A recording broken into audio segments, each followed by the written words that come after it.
Congratulations. Now to get a little Jill Scott, get a little Lennon Star. Mace. I done gave you a little Mace, yeah. Featuring Frankie Beverly. I got a little bit more for you this morning. Amen. Amen. 1 John chapter 4. Can you do me a favor when you got it? Can you stand to your feet? Hallelujah. 1 John chapter 4. We've had a good time in service so far. Hallelujah. Amen. I don't know about you, but I'm glad I came to church this morning. I'm so glad. Lord, thank you. Amen. I believe it's going to get good. 1 John chapter 4, a very familiar passage or verse 19 says, we love him because he first loved us. Amen. I'm see it one more time. 1 John chapter 4 verse 19 says, we love him, who is God, because he first loved us. You can be seated in the presence of God. I'm going to whoop this one verse. I'm going to whoop this verse. You know what I'm saying? I believe we're going to whoop this one verse. Amen. Because I done gave you so many great singers in this summer Slope Jam series, it was hard to find me another one. But I reached way back, Sister Sandra, and I pulled out Brother Teddy P. Hey! Oh, what you know about it? Mr. Teddy Pendergrass. Wow. Yes. Sister Sandra, you must not know I'm an old soul. Teddy Pendergrass, he sang a song, and at the intro of the song and all throughout the song, he said something so profound. I want to explore it this morning as a subject. He says, it's so good loving somebody. Somebody loves you back. I want to use the second part of that. It's so good to love somebody. But you know, it's even better when somebody loves you back. I want to ask you a question. Have you ever been in love by yourself? Yes. Oh, man. I'm going to talk from a dude perspective. I got you ladies in a second. But you know, Brother Jason, she was so strapped. She was so 36, 24, and 36. Bruh, she had a winning hand. And the winning hand blinded me to the fact that she ain't loved me back. Have you ever had a brother who was, you know, wide in the shoulders and strong, and he was the guy that all the ladies wanted, and he was your man, till you realized he wasn't your man? Say that. Oh, man. Have you ever been in love all by yourself? I learned something a while back. I want to share it with you. I know it's another old school song, Sister Christine, I wanted to use today. It's not a 20-80 or a 60-40 kind of love. They're looking for a 50-50 kind of love. Y'all excuse my paraphrase, but I discovered something. Love is never 50-50. You never find a 50-50 kind of love. Either you giving more or you taking more. But there's never a split down the road. And if you are looking for a 50-50 kind of love, stop punking. Because you're not going to find it. You're never going to find somebody who loves you, watch this, like you love them. Or will you? Yeah. I don't want to argue, Jessica, today that you love God. Because I believe that the reason why you came to church today is because you know that it's good loving somebody. And that somebody being God. I believe that you are convinced, and you would testify here, that I love Jesus. But I want to argue the other side of this. What about God's love towards you? It's good loving somebody, but when somebody... Can I ask you a question? How well are you doing at receiving God's love towards you? Watch this.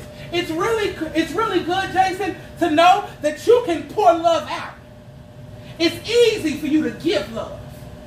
It's often, Sister Elliott, way more challenging challenging for you to receive love than it is for you to give love.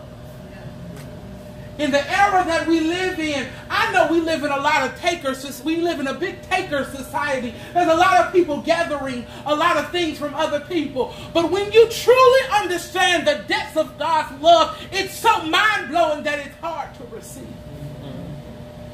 Most of us love God, Sister Smith, you're like this at a surface level. We love God for two reasons. We love God for his forgiveness, and we love God for his blessing. But what if I told you that God's forgiveness and blessing that's just the surface of his love for you? I'm going to argue. It was a psychologist, John Amedeo. Amodeo. Amedeo, he published an article in Psychology Today, February the 12th, 2014. He talked about 5 things that make it hard to receive love. Introduction of this message, I want to argue with John and use John's psychological argument to presuppose it on God. I want to ask you, are these 5 challenging things for you to receive God's love? The first thing, I like notebooks this morning. We might not jump and shout, but we're going to learn something this morning. The first thing that John, he came up with, Mr. Amedeo came up with, was he said that we live in a fear of intimacy. A fear of intimacy. One of the reasons why most Christians don't worship outside of church is because they're afraid of inviting God into their intimate spaces. You know, when you're intimate with somebody, you have to become vulnerable to them. You have to become accountable to them. When you enter into an intimate connection with someone, it makes your heart connected to theirs. Can I ask you a question? Are you afraid that your heart would one day become connected to God's heart? Before you jump off of a cliff and say, oh no, that's not me, dude. Bruh, I am not the dude who's afraid of, I want God's heart to be my heart.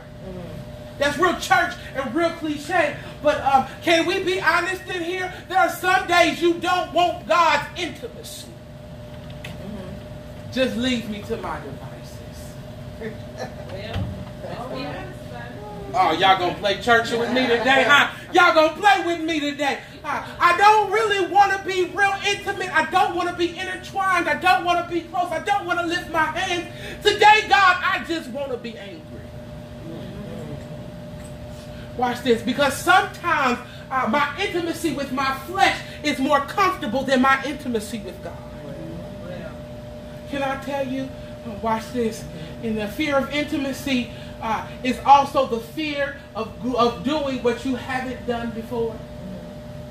You married people, come help me. You people that have been in a couple of relationships, go ahead and help me. Vicky done testified this morning, so it's public news. She's a relationship expert. Hallelujah, somebody. It's not the fear of intimacy. It's more my fear of the strings that are attached. That's number 2. The fear of the strings that are attached to the love I am receiving. Can I ask you a question? Sister Sandra, I've been churched and conditioned to believe that there are strings attached to God's love. Amen. Oh man, wait, before y'all go with me, watch this. So there's a movie. I like movies. If you don't know me, if you don't know that about me, know it now. I love movies. There's a movie with, I believe, Ashton Kutcher, No Strings Attached. It's about this couple who just have a sexual relationship with and that's it. They send the what's up text. They just get busy here and there. But they end up falling in love. I want you to know that some of us come to God with the no strings attached mentality. We just get with God here and there. But we're not really in relationship. How do I know if I'm in relationship with God? I know I'm in relationship when I have constant communication with heaven. How often do you pray? How often do you talk to God? Well, watch this. Pastor Elliot, I'm about to get in trouble.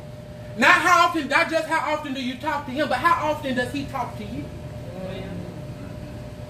Are you having communication or making demands?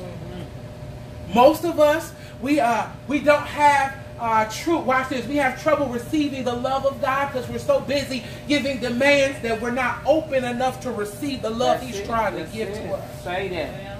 Yes. Oh, man. God, I'm sorry for every demand I made. I want you to speak to me more than I want to talk to you. Ooh. What would our prayer lives be like when we say, God, when you just sat down and say, God, I want to hear you speak more than I want to talk? We have a fear of strings attached. Watch this. I'm about to bring it back to church. We think we have been conditioned, watch this, that the 10 Commandments are the strings attached to God's love. That because He loves me, in order for me to receive His love, I have to follow a legalistic path.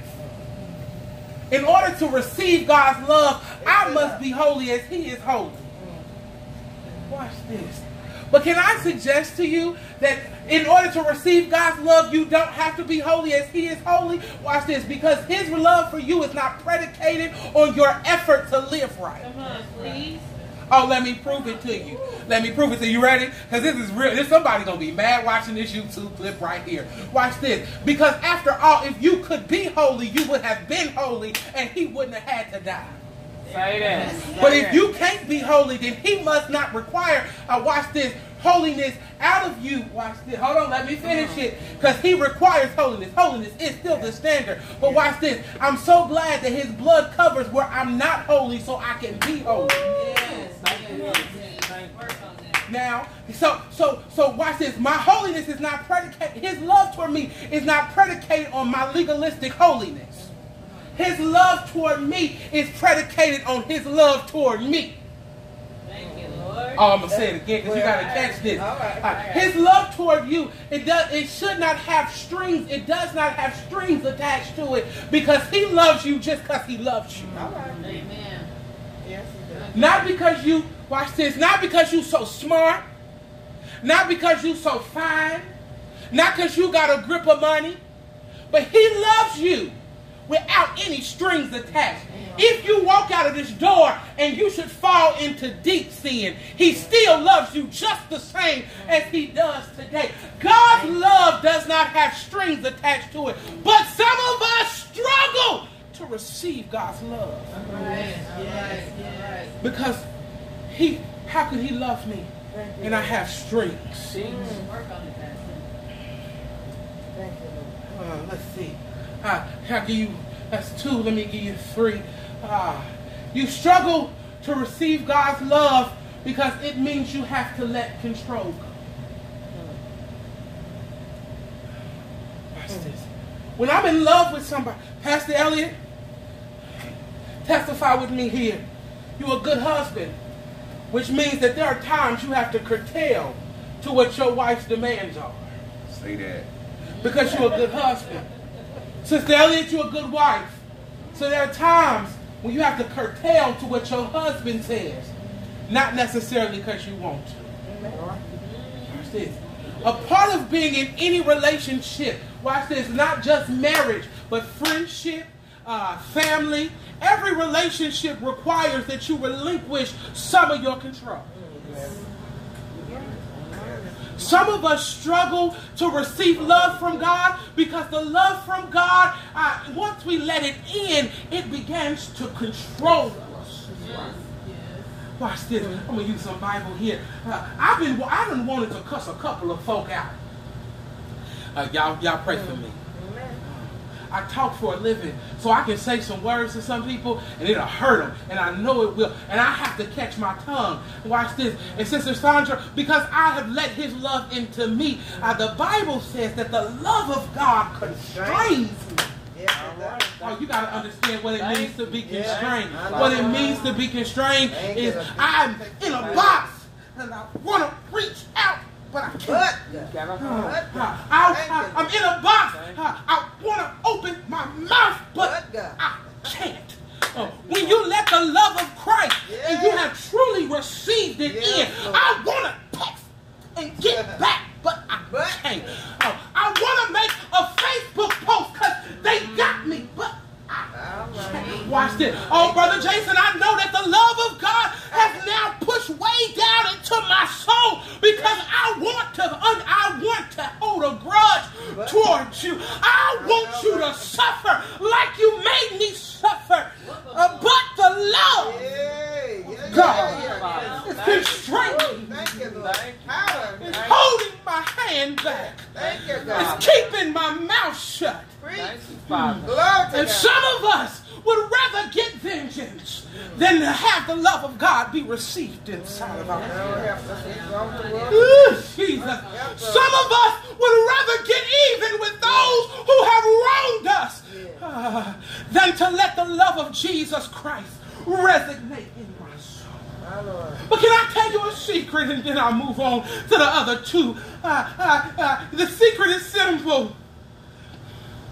His love will make it easy to be constrained if you let it constrain. Yes. Amen. Sure enough. Amen. Thank you, Father. He will make your enemies your footstools. He will make the people, the Bible says that every tongue that rises up against you, he will condemn. Yeah. But you have to learn how to wait until he condemns them. You can't take watch this, because for a season, every evildoer will look like they're winning. For a season, every person who has wronged you will look like it's their winning time. But I serve a God who will make every enemy who thought they were winning have to double back and apologize for the things that they have done to you. But you have to let him constrain you.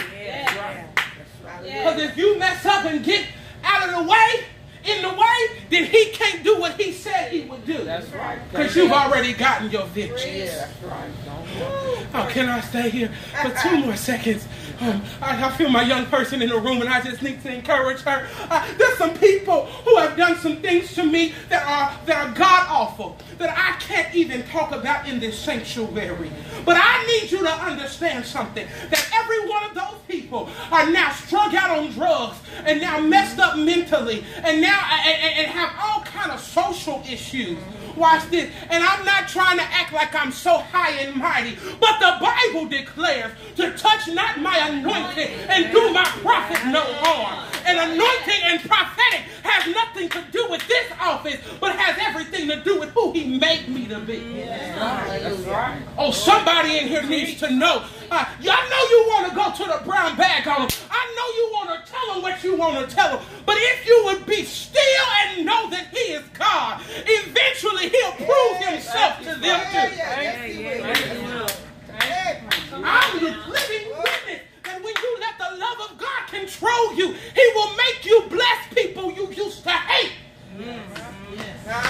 Watch this. Because after all, I serve the God who let them crucify him so he could save them. Say that, preacher. Right. We quote Psalm number 23 and we miss it. He prepares a table before me in the presence of my enemies.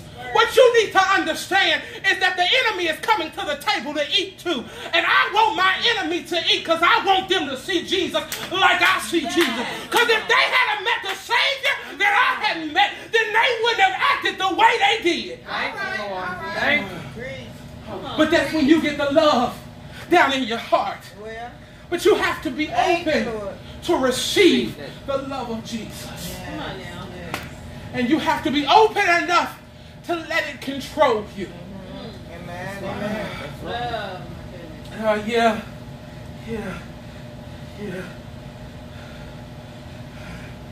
Watch this. It's just for a couple of my low self-esteem saints in the room who suffer from I'm not worthy. To receive the love, number 4, to receive the love, one of the problems with receiving love is you feel it's selfish to receive. You feel it's selfish to receive love. You know, I'm discovering, Brother Jay, that a lot of people were thinking, let me say it like this. I like this analogy. So I've had a foot washing service before. I've sat down at a foot washing service, and what did you do at a foot washing service? Because of the way y'all looking at me, is you get a basin of water. One of your brothers or sisters put their feet in the water. You wash their feet literally.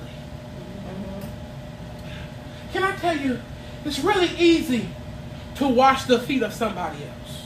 For me, it's easy to sit down and wash feet. Here's where it gets hard for me. It's hard for me to sit in the chair and have my feet washed. Yeah.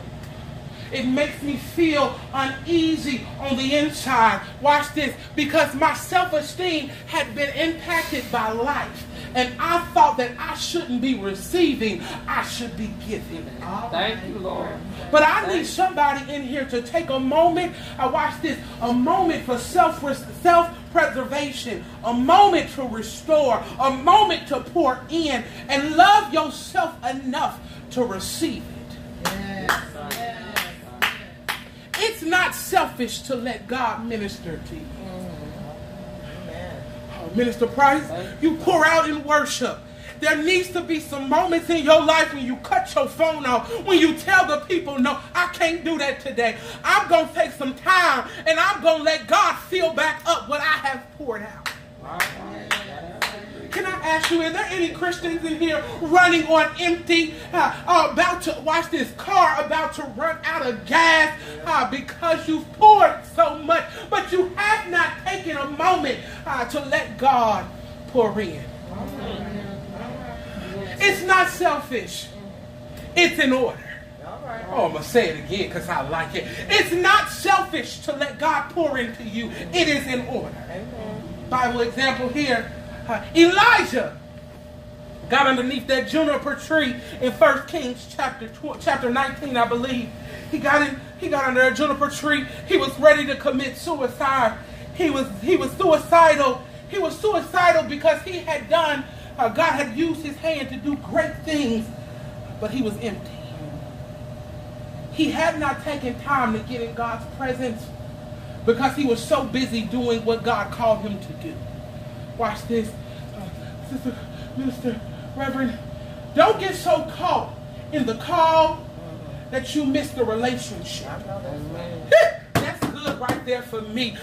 Don't get so caught up in what God called you to do that you miss the fact that your call is born out of a relationship with God. And the relationship with God is way more important than the call God has called you to. Lead the people in worship, but don't forget, at the end of the day, you're a Christian, and the Christianity that you possess is the base for the call to lead people to worship. Your voice will lose the anointing and the flavor it has when you decide to forget about the fact that the call came out of the relationship. That's why I don't care. I don't trip when people call me other stuff. You can call me Pastor, Jonathan, Reverend. It don't really bother me. Here's why it don't bother me. Because I'm a Christian who happens to preach.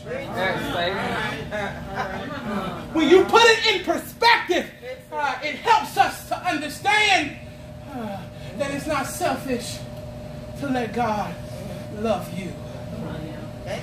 Can I take one more pause here and tell you, you're worth God's love. You are worth it. You are worth God's love. You are worth it. If there were 1 million people on earth and all of them died except for you, he would have still went to Calvary. Yes, he would. The Bible says that if the 99 should go the right way, but one goes the wrong way, he will leave the 99 to go see about the one. You are important to God. I got to give you my last one. I done took too long with these. Y'all learned something this morning? Amen. Watch this. Here's the last one. Most people have a hard time receiving love because of, I'm trying to figure out a way to say it better, but there it is, the pressure to reciprocate. Oh man, the pressure to reciprocate the love. Have you ever been in love? This is a natural sense.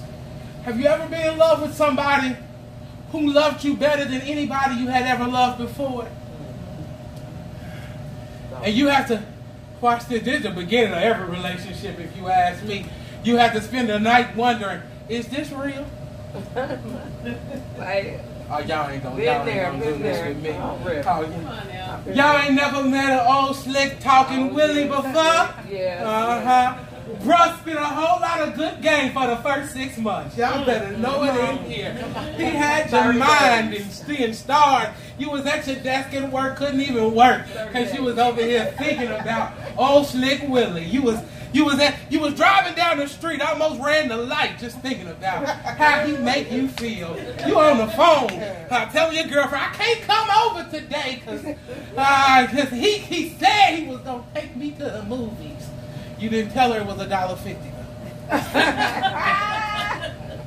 It's all right. Blessed assurance. You didn't tell him?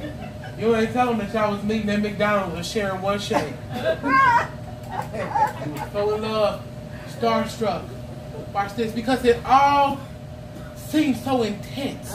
You couldn't believe that somebody was so in love with you like this. You know when somebody loves you like that, the instant you receive that kind of love, Sister Sandra, you instantly want to give it back.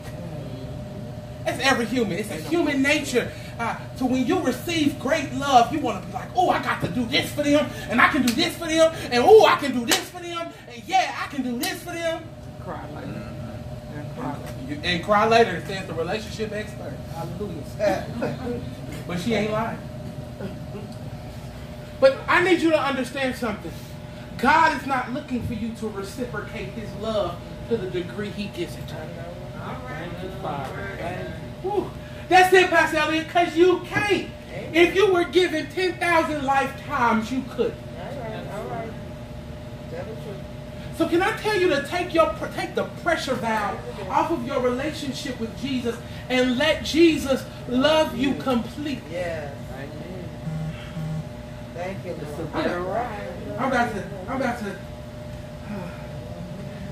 to close this thing. I'm actually almost done, Crenshaw. I had dope principles, but I really feel like God is taking this thing where he needed to take it. So here's what I need you to understand. We'll give you 1.5 principles. Ready?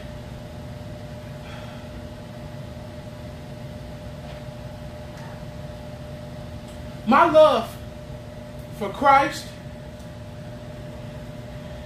hinges on my view of Christ's love. My love for Christ hinges on my view for Christ's love of me.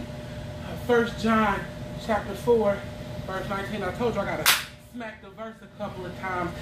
John says, we love him because he first loved us. Watch this. Not we love him so he loves us, but we love him because he first loved us. My love hinges on how I view God's love for me, not the other way around. Watch this. That frees you from some stuff. That means that you can't reciprocate his love, so stop trying. I need to ask you the interrogating question that you need to ask yourself in your private time. How do you view God's love for you? A couple of approaches in the room, but I want to challenge you to expand your scope past what we've conventionally used. Do you see Christ's love for you because of your wrongdoing? You've been so sinful, so you see God's love as a saving grace all the time. But there's more to God's love than just the rescue. Because he doesn't just rescue you, he keeps you. Do you love God for what he forgave or for what he keeps? Goodness. Oh, man. Oh, man. But there's another view I gave you in the beginning. I'm circling back because I'm almost at a close. Here it is. Do you love God for the blessings he's provided? Are you a substance lover? I got to do it, Pastor Elliot. I'm trying to stop. 1 John is written in defense of a heresy, which is a contrary teaching, right? It's written to Gnostics, to a group that has been affected by Gnosticism. They're Christian people, but they've been affected by Gnostic theology. Right. Gnostic theology. Here's Gnostic theology believes that material is bad, spirit is good. Gnostic would disqualify you from ever being able to receive God's love because you are a person. Gnostic, watch this, says that you receive God based on what you know, not by faith. There's a special knowing. But I need some people in here who are a Christian for real to realize it's not because of the material. It's because of his goodness and his mercy. But me, I'm not so bad that he doesn't love me. I'm about to get in trouble, Christian. I can't become so bad that he doesn't love me. It's the type of love that I can't escape. That's right. No matter how hard I try. Can I be honest? I tried to escape it, Sister Sandra. I said, well, you won't love me if I do this. So, yeah. And before I knew it, he was in the this with me, loving me the same. Can I tell you? Watch this. His love is worth falling into. Because it can catch you. Good God. I got to close my Bible. I got to go. His love. Hallelujah. Thank you, Lord. But here's what has to happen. You have to open yourself up enough to receive.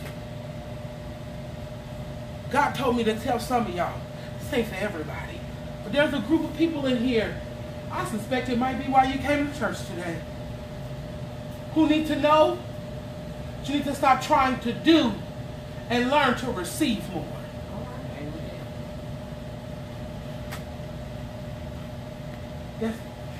That's the close of this message. You good, man. You good.